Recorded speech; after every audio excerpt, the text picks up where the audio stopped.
রাহমাতাল লিল আলামিন। যদি আমার আল্লাহর দরবারে কোনো বিষয়ে যদি দোয়া করেন এই দোয়া কি আল্লাহ খালি ফিরাবে? রাসূল দোয়া করেন নাই, হযরত আলীও কোনোদিন দোয়া করেন নাই, কিন্তু জানেন হযরত খাতুনে জান্নাত ফাতেমা জোহরা কোনোদিন দোয়া করেন নাই। যদি করতেন অবশ্যই আল্লাহ তাআলা দোয়া কবুল করতেন।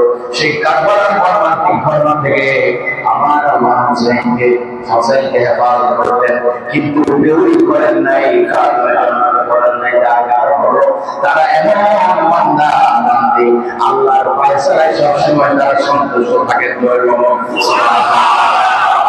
কারণ ফয়সালা কার? আল্লাহ। আর যারা বলে আল্লাহ, এই হলো এক নম্বর আল্লাহর ফয়সালা। কিন্তু রাসূলুল্লাহ এত মহব্বত করে, এত মহব্বত এত ভালোবাসে হোসেনকে, আল্লাহ নবীর দরবারে যখন জিবরাইল আমিন হাজির হয়ে গেলেন, ইয়া রাসূলুল্লাহ, ইয়া হাবিবাল্লাহ, এই পরিবারের লোকরা আপনার হোসেনকে কারবালার ময়দানে শহীদ করে দিবে। বলুন যেমনি জবাই করা হবে তার চাইতে কষ্ট বেশি দিয়ে আপনার নাতিকে জবাই করা হবে। আল্লাহর নবী বলেন, জিবরাইল, আমার গরিবের টুকরার অন্যায়, আমার গরিবের টুকরার অপরাধ কোন কারণে আমার এই হোসেনকে কারবালার জমিনের মধ্যে শহীদ করা হবে? আমার হোসেন তো কোনো অন্যায় করে নাই, আমার হোসেন তো কোনো কাউকে কষ্ট দেয় না, কারোর কোনো ক্ষতি করে নাই। এখন আমার হোসেন খুশি হয়ে যাচ্ছে কেন? আমার হোসেন কারবালার ময়দানে শহীদ হয়ে, তার কারণ কি?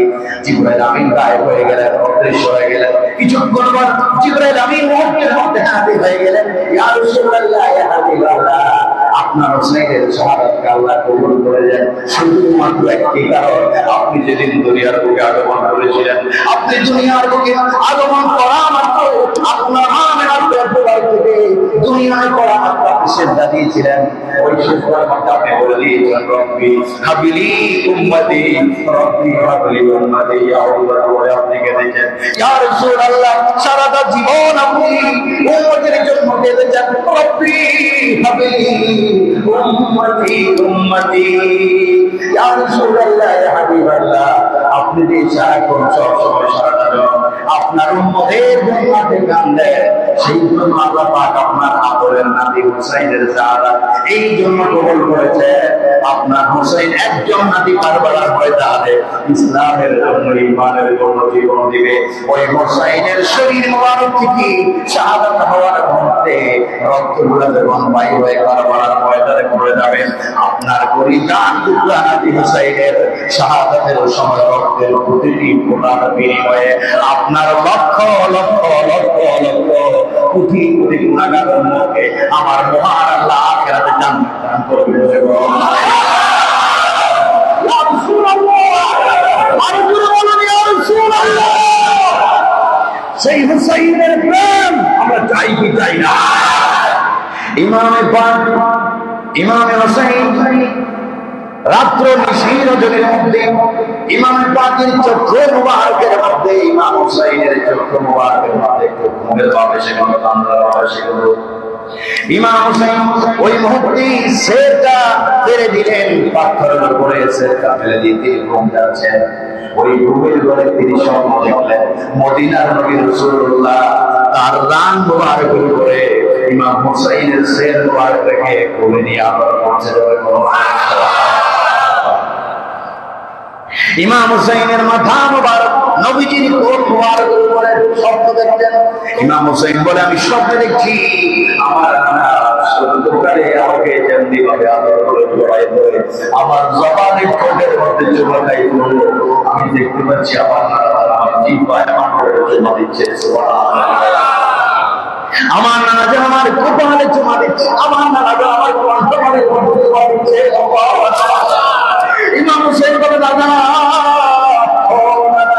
কেন শব্দের মধ্যে আমাকে আদর করে, কেন আমার কপালে আদর করে, কেন আমার চোখের নয়নে আদর করে, কেন আমার জবানে আমার কণ্ঠের মধ্যে আদর করে? হুসাইন রে, তুমি কি জানো না?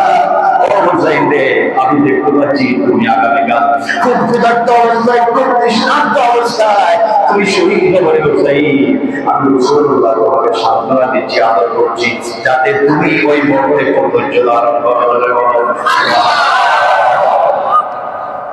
আমার নবী বলেন, হুসাইন ধৈর্য ধারণ করো।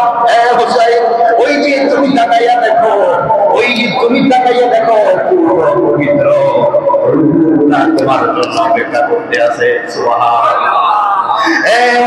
তুমি তাকাইয়া দেখো, জান্নাতের হুয়ার গেলমানগণ তোমার রাস্তার দিকে চেয়ে আছে। তুমি তাকাইয়া দেখো, তোমার জন্য জান্নাত অপেক্ষা করতেছে। তুমি অপেক্ষা করবে হোসেন, তোমার জন্য আল্লাহ পাকের 8খানা জান্নাত অপেক্ষা করতেছে। হোসেন ধৈর্য ধারণ করো, শহীদ হবে। আমি দেখতে পাচ্ছি আগামী দিন এই মুহূর্তের মধ্যে আমি নানার সঙ্গে তুমি আহার করবে। হুসাইনের মন ভেঙে গেল, চিৎকার দিল ইয়া রাসূলুল্লাহ বলে। ইয়া রাসূলুল্লাহর চিৎকারে চতুর্দিকের তাঁবুর সবার ঘুম ভেঙে গিয়েছে। জয়নব বলেন, ও ভাই, কেন আপনি এত চিৎকার মারলেন? কেন আপনি এত জোরে আওয়াজ করলেন? বিস্তারিত ঘটনাগুলো জয়নব সবকিছু খুলে বললেন। তারপর সবাইকে তিনি সজাগ করলেন, তারপর সবাইকে তিনি সজাগ করে তিনি সবাইকে করে বললেন, আমার সবার পরিবার, আমার সফরের সঙ্গী, বিরাজি থেকে বিদায় নেওয়া হয়েছিলেন সফরের সঙ্গে। আমি তোমাদেরকে জানাচ্ছি, আমাকে শহীদ করার জন্য শোনো। এজিদ ভাই শুধু আমাকে চাই, শুধু আমাকে চাই, তোমাদের কেউ শহীদ করার জন্য চায় না। আমি জানি নিশ্চিত আমি শাহাদাত বরণ করব। আমি তোমাদেরকে হুকুম দিলাম, মজুদ রয়েছে, গরম মজুদ রয়েছে, তোমরা এখনো সময় আছে, রাত্রের ভোর আমার করবে, তোমরা দেশে দেশে ফিরে চলে যাও। তোমরা চলে যাও, তোমাদেরকে তাদের কোনো প্রয়োজন নেই, তারা শুধু আমাকে চায়। আমি যাতে এজিদের হাতে বায়াত গ্রহণ করি, এটা তো সম্ভব, এটা কখনো সম্ভব নয়।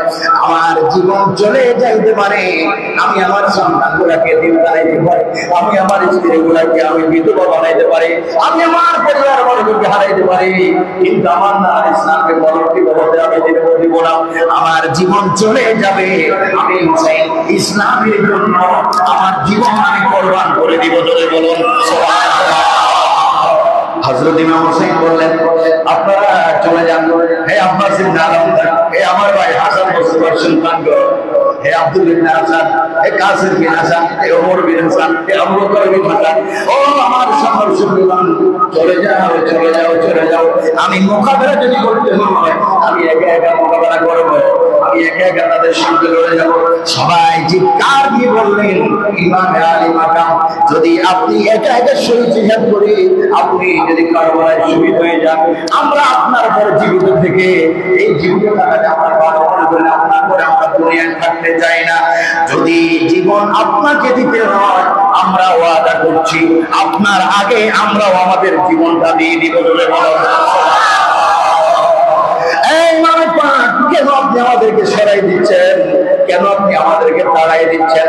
কারণ কাল কিয়ামতের ময়দানে যখন আমরা সবাই হাসরের ময়দানে আপনাকে এজিদ বাহিনী শহীদ করবে, এইভাবে করেছে আমরা থাকার পর আপনাকে আমরা কিছু করতে পারলাম না, কেমনে আপনার থেকে আমরা সরে যাইতে পারি? সত্যি একদিন তো হাসরের ময়দানে প্রতিদিনের সামনে আমাদের চেহারা দেখাতে হবে। যদি বলি না নবী, কেমনে ওয়ারা নবী, সেই হাসরের ময়দানে আমাদের সফর সঙ্গীগুলোকে যদি একত্রিত করে যদি আমাদেরকে ডাক দিয়ে বলে, ও আমার পরিবার বর্গ, ও হুসাইনের সফর সঙ্গীরা, 61 হিজরি ফরাদের কিনারায় আমার হুসাইন কারবালার ময়দানে নিষ্ঠুরভাবে শাহাদাত বরণ করেছে, তোমরা থাকার বড় বিদায় হয়ে চলে যেত। আমাদের আমার হুসাইনের জন্য তোমরা কোনো কষ্ট করলে হুসাইনকে সাহায্য করো না। সেই দিন যদি রাসূলুল্লাহ আমাদের জন্য যদি সুপারিশ না করে, আমরা কিভাবে বেহেশতে যাব, কিভাবে আমরা জান্নাতে যাব? এই নামাজ দিয়ে আমাদের কি হবে? এই ইবাদত দিয়ে আমরা কি হবে? ও হুসাইন, খোদার কসম খেয়ে বলি, যতক্ষণ পর্যন্ত আমাদের জীবন থাকবে ততক্ষণ পর্যন্ত আমরাও এজিদের বিপক্ষে লড়াই করে জীবন দিব। ধরে বলো আল্লাহু আকবার, আল্লাহু আকবার।